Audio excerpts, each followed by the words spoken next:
Hey everyone, this is Sportsman Pariente, and as you can tell by the jersey and the background behind me, it has been a really amazing last 24 hours for the New York Mets. I mean, we thought the 2024 season was crazy. It's ending on the season's over, but it's ending on just another incredible note. To quote liberally from someone else who once said this, ladies and gentlemen, we got him. Juan Soto is a New York Met. 15 years, $765 million. No deferred money, by the way. It is... Steve Cohen did what he said he was going to do. He said he was going to go after Juan Soto aggressively, and that's exactly what happened. And Yankee fans, all I can say is, you try. You tried. But no, in all seriousness, I mean, I didn't think that he would turn down $760 million and walk away from Aaron Judge myself, but it's an incredible moment for the New York Mets. It certainly solidifies their lineup now with Lindor leading off most likely still. Soto will likely be either in the number 3 or the cleanup spot, most likely cleanup. You can put Vientos possibly in front of Soto for protection or vice versa. Nimmo can still do what he does. Marte is in the final year of his deal. And depending on what happens with Ronnie Mauricio, if he can come back and show some of the signs that he showed before he got hurt, we saw what he was doing at the end of the 2023 season. The Mets, with this lineup, can compete with anybody. Now, obviously, that's assuming the Mets can hold on to Pete Alonso. David Stearns, he was interviewed at the winter meetings today, did not rule that out necessarily, but the chances of keeping Alonso are not great, especially when you factor in the Mets' pitching staff, since we did, of course, sign Frankie Montas to a 2-year, $34 million deal about almost a week ago. And, of course, Luis Severino, who was also a free agent, signed a deal with the A's, not the Oakland A's, but the A's, since they left Oakland, as we all know. Now, the terms of the Juan Soto deal, I have them right in front of me here on my laptop. It's really something. So there's a full no-trade clause, a $75 million signing bonus. Now, what is interesting, Soto can opt out of this deal after the 5th year, so that's after the 2029 season. The Mets can void that opt-out if they add $4 million to the rest of his 10-year contract. Allow me to explain. So Soto will be paid on average about $51 million a year, give or take, with this deal. So if Soto decides to, after 2029, at the age of 31, if he wants to go back on the free agent market, which he certainly could, the Mets can void that by taking the $51 million salary over those next 10 years and adding $4 million. So basically, Soto would be paid $55 million a year following the 2029 season if the Mets want to void the opt-out clause in his contract. Now, as happy as I am for the Mets, and boy, this makes the Met lineup incredible, as I mentioned earlier, it is going to be interesting to see how the Mets finish rounding out their roster before the 2025 season. Now, the Mets did sign another former Yankee, ironically, Clay Holmes, to a 3-year, $38 million deal. And Clay Holmes is talking about, I'm going to be a starter. The Mets are going to make me a starter. Clay Holmes, trust me, I don't think that's going to happen. I'm not seeing that. I don't see that happening.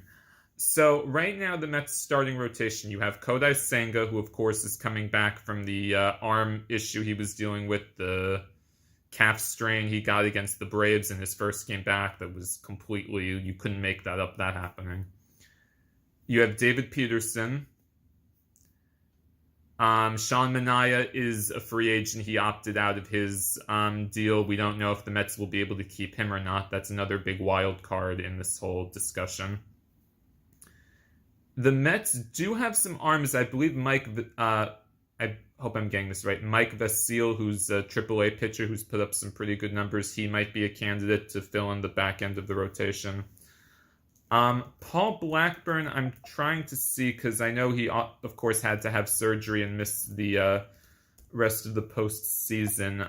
Trying to pull up what his status will be. I know he's going to miss time in the 2025 season. But let me see if I can just pull up a little more information, which I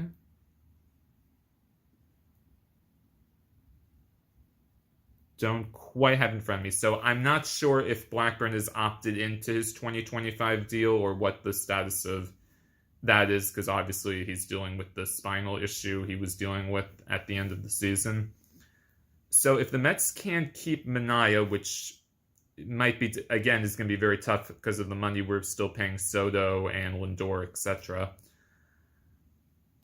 The Mets are going to have to get a little creative here because, as we all know, you can't win championships without pitching. Now, we saw what the Mets starters did at the end of the 2024 season, which helped us go on that push. I think the Mets starters I think most of the second half had an ERA of about 3.2, 3.5, which is very good.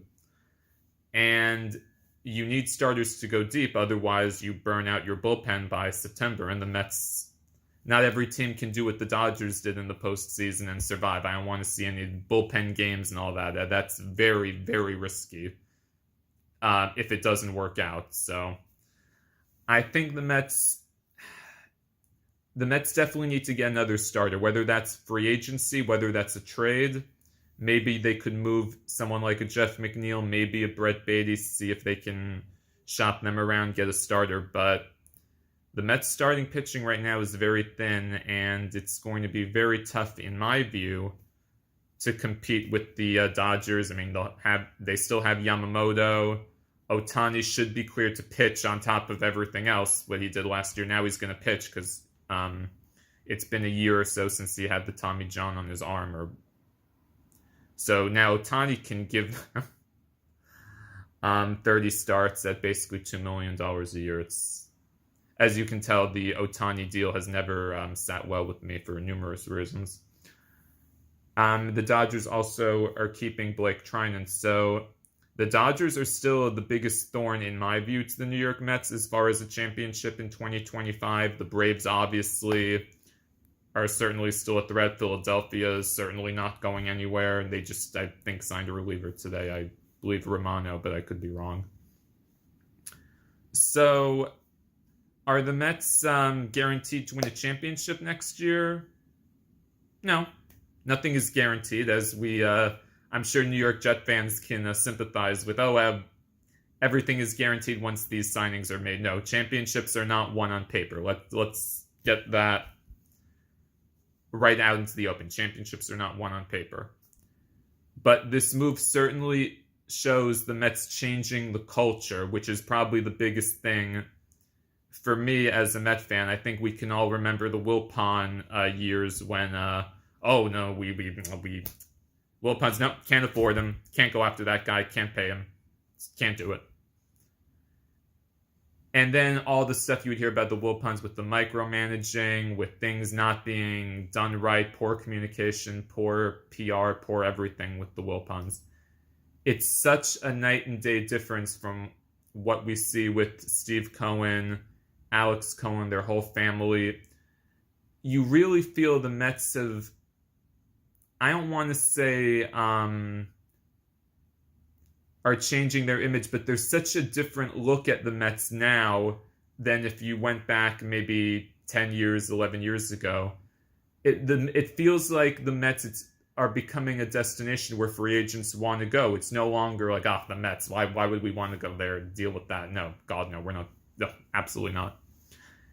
There's such a difference now.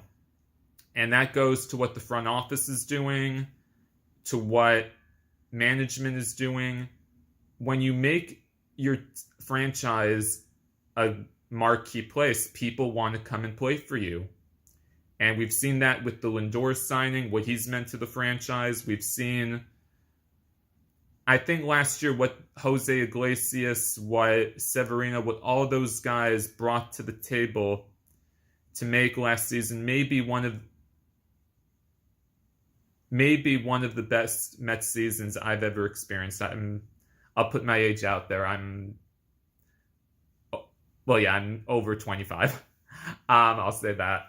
And it was one of the most enjoyable Mets seasons, maybe outside of 2006, that I've ever experienced. It was that extraordinary and that magical. And I think when you see something like that, and when people on the outside get to experience something like that, it makes a lot of people want to buy in and be a part of it. And clearly, whatever the outside noise might be saying about, why Soto left the Yankees, it's irrelevant. The bottom line is Juan Soto wanted to play for the New York Mets. And the bottom line is he's one of us now.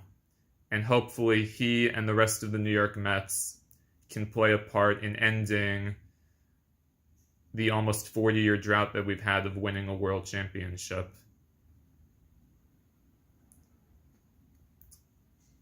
Because to witness and experience a championship is something I hope to see one day, and I haven't gotten to see it yet.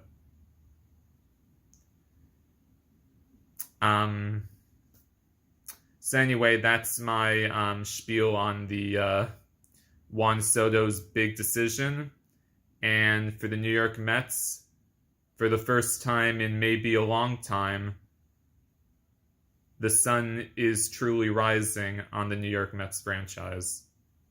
Please continue to subscribe to my channel, Sportsman Pariente, and LFGM.